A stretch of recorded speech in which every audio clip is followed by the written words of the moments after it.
Perfect, so I'm going to make a little cauliflower. I'm going to use the entire bag, and I'm going to have enough made for probably 3 or 4 meals, depending on the size of your meals and how much you're going to intake with that. So very first off, I set up a baking pan. I just threw some simple aluminum foil on it.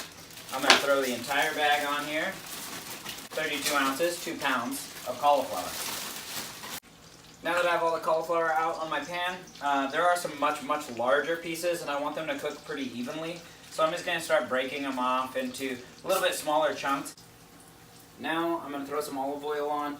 To make sure I kind of know a rough estimate of how much olive oil I've put on, I'm going to use this 1/4 of a cup measuring cup to slowly work around in this place, making sure I try to get every piece with a little bit of olive oil. Some will get a little more than others, that's totally fine. It'll slowly spread out a bit as it starts to cook in the oven.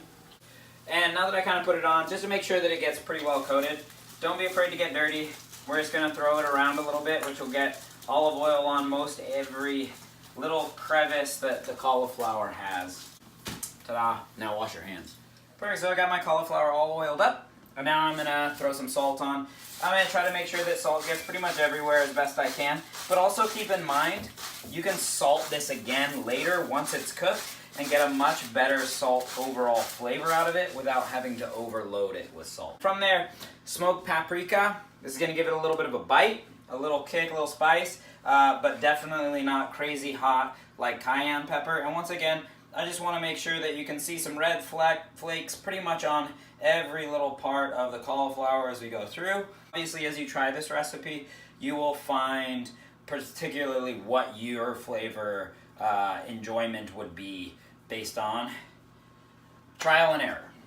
From there, the last little bit, curry powder. I know, it seems super crazy. When I first tried this, I thought it was going to be pretty lame, but it turned out to be one of my favorite recipes of all time of how I will really enjoy cauliflower, which used to be something I very much hated.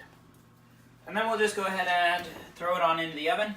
I'm going to set it a little close to the heating element so it does get a little bit of crisp on the outside. Just take about, I would tend to say, around 20 minutes to cook properly at about 375 to 400 degrees.